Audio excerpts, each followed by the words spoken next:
Jonathan, Ça va? on peut commencer par se serrer dans les bras? Bien sûr. Ça va? Oui, Autant que possible. on fait de notre mieux. On vous a arraché pour un quart d'heure de l'action, du bruit, des explosions. Oui, Mais je sais que pour vous, il est très important de passer à l'antenne. C'est vous qui l'avez demandé. oui, je tenais à dire à quel point ils étaient heureux avant et à quel point ils le seraient aussi actuellement. Ils l'ont tous mentionné dans leurs lettres, une seconde avant d'y aller. Et si on doit déjà mourir, alors autant mourir comme ça. כולם גם הזכירו את זה במכתבים שלהם, בשנייה לפני שהם עלו, שאם כבר, אז ככה. אם כבר ללכת, אז רק ככה. Vous avez écrit un post, n'est-ce pas? Oui, Vous voulez bien me le lire? oui. Personne ne vous prépare au moment où l'on perd tous ses soldats. Mon groupe de première ligne, comment continuer? J'ai commencé avec vous, tout jeune soldat. C'est vous qui m'avez appris le sens du commandement. C'est vous qui m'avez appris qu'ensemble, nous pouvons tout surmonter, comme lors de l'attaque que vous avez subie à Hebron. Une meute de lions, de combattants, tous. Et maintenant, vous m'avez laissé sans aucun soldat, sans chef de section, sans sergent. Et voilà un commandant, sans personne à diriger. J'attends que vous reveniez, car vous me l'avez promis et n'avez jamais osé me mentir. Un groupe de première ligne, de tout votre cœur, de toute votre âme. Le groupe de première ligne vous vengera. Pour reprendre ce que vous avez dit, personne ne vous a préparé à ça? On vous parle principalement du métier, de la manière de diriger une unité de combat. Mais personne ne vous dit qu'il y a des moments en tant que commandant auxquels vous n'êtes pas préparé, comme perdre tous ces soldats. Alors non, vous n'êtes préparé à cela, jamais. C'est un scénario qui... Je suis sûre que cela nous a jamais traversé l'esprit. Jamais de la vie, je n'y ai jamais pensé, non. Ce qu'on savait, c'était qu'on allait entrer, qu'on allait se battre et qu'on allait ressortir. Vous avez pu leur donner l'accolade, n'est-ce pas? Par hasard, oui, car En fait, quand les avez-vous vus pour la dernière fois? juste avant qu'ils ne montent dans le bus pour se rendre au point de rassemblement, nous étions ensemble et je me suis dit, pourquoi leur donner l'accolade? Ils reviennent en moins de 2, alors pas la peine. C'était ce que vous avez ressenti? Oui. Bien qu'ils partaient pour entrer dans Gaza. Oui, parce que ce n'est pas quelque chose à quoi on pense. Ils sont dans un endroit tellement protégé, aussi fou que ça puisse paraître. Il y a protection sur protection sur protection. Finalement, je me suis approché d'eux, je leur ai dit salut, je leur ai donné l'accolade et chacun m'a dit, fais ça pour moi, promets-moi que, prends ça. Et qu'est-ce que vous leur avez dit quand ils vous ont dit ça? Qu'ils reviendraient en moins de 2. Qu'est-ce qu'ils racontent comme bêtises? Ils sont toujours revenus, ils ont survécu à tout. Ils ont traversé Hébron. Certains d'entre eux avaient été plusieurs fois à Gaza. Seul Daoui a refusé de me dire au revoir. Daoui est monté dans le bus et je lui ai dit Daoui, dans mes bras. Alors il m'a dit, c'est quoi ton problème? On y va, on les achève et on revient. Je lui ai dit, tu as raison. Et je suis parti. Et comment êtes-vous parti? Avec quel sentiment? Rien de spécial. C'était sympa, on a chanté de la joie. On chantait en partant, on était survoltés. En règle générale, ça se passe comme ça après aussi. Jusqu'au jour où on était joyeux.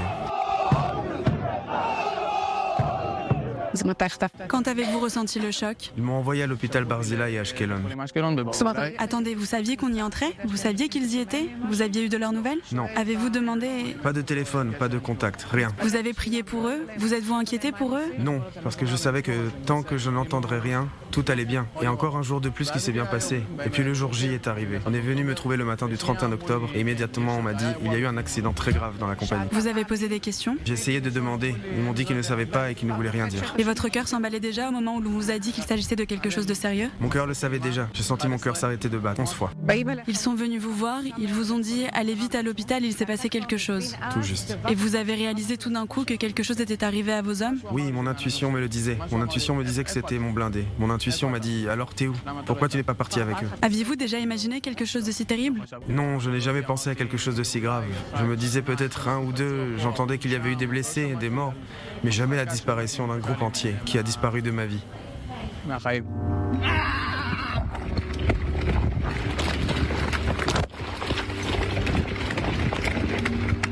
Et quand je suis arrivé, j'ai vu 2 personnes victimes de stress post-traumatique. L'une d'elles se trouvait être un ami. Il m'a parlé du blessé qui, grâce à Dieu, est encore en vie. Et il m'a dit, je l'ai vu. Et il m'a dit, tous ceux qui étaient avec moi dans ce blindé ont été rayés de la surface de la Terre. Mais mon subconscient me disait, non, non, tant qu'on ne te le dit pas, ça n'est pas arrivé. Un commandant de section de la compagnie a pris le téléphone et m'a dit, le blindé qui a été touché par l'antichar, c'était votre groupe. Je lui ai demandé qui est encore en vie. Et il m'a répondu, personne. Je suis sorti et je me suis effondré totalement. Je ne pense pas avoir jamais pleuré comme ça de toute ma vie. Parce que subitement, vous avez compris? Cela m'est tombé dessus d'un coup. J'ai écrit « Vous me laissez comme ça, chef de groupe, sans chef de section, sans sergent, sans adjoint, sans soldat. Un chef de groupe qui n'a plus rien à faire. Vous avez regardé cette photo? Oui, à plusieurs reprises. Quand a-t-elle été prise? C'était une seconde avant qu'il n'y aille. Est-ce qu'on peut assimiler tout ça? Ils sont là, je vous ai dit. Comment ça, ils sont là? Ils sont là, derrière, ils se moquent de moi en douce, c'est évident. Ils me regardent tous et me disent « tu es bête », c'est sûr. איתי בלב תמיד, בלב ובנשמה. תמיד. Ne craignez-vous pas le moment où vous réaliserez qu'ils ne reviendront pas? אז אומרים, כאילו יכול להיות שהוא פשוט עוד לא מהכלא. זה בטוח. Ils seront toujours avec moi, dans mon cœur et dans mon âme, toujours. Non, c'est une vidéo, c'est une vidéo. Vous regardez les vidéos? Bien sûr, Oui? Vous voulez les voir tout le temps? tout mon téléphone est submergé de leurs trucs. Et quand vous les regardez? Bien sûr qu'il faut que je les regarde. Ils riaient, ils le voulaient, ils aimaient ça. Vous me dites, vous êtes triste et c'est dur pour vous, mais vous me dites qu'ils sont partis contents. Ils sont partis contents. Ils sont partis contents, contents comme jamais. Je suis aussi sûr qu'une seconde avant que le missile ne frappe, ils étaient morts de rire, et Itai a dû raconter une blague, et ils n'ont pas pu reprendre leur souffle tellement ils riaient. Ah oui? Sans aucun doute. Et cela vous réconforte? Bien sûr, Alors maintenant, vous avez un autre rôle à tenir? bien sûr. Bien sûr, nous devons y aller, finir ce qu'ils ont commencé. Vous voulez y aller? Aussi vite que possible. Et votre mère? Ma mère s'inquiète, mais elle s'est toujours inquiétée. Elle est marocaine, ça a toujours été comme ça chez eux. L'angoisse, c'est de naissance. Elle ne vous dit pas réfléchis-y à deux fois? Elle sait que ça ne servira à rien. Quand je lui ai dit « Maman, je repars au combat », elle m'a dit « Je sais ». Elle est rentrée chez elle, le cœur serré. Mais Jonathan, vous savez ce qui peut arriver. Comment allez-vous monter dans ce blindé? Comment? Précisément parce que je sais ce qui peut arriver. Qui suis-je pour leur dire que je refuse? Ils y sont tous allés. Ils savaient tout ce qui pouvait arriver. Regardez-les sourire. Vous croyez que ça les préoccupait? Pensez-vous au fait que vous n'étiez pas avec eux? Pourquoi n'avez-vous pas pris leur place? Pourquoi ça n'était pas moi? Vous avez pensé ça? Oui, qu'est-ce que j'ai de spécial? Qu'est-ce que j'ai fait de particulier? Avez-vous le sentiment de devoir reprendre leur flambeau, comme un testament que vous portez un regard différent sur les choses qu'ils vous ont dites? Sourire et continuer à se battre. C'est aussi simple que cela? Aussi simple que cela.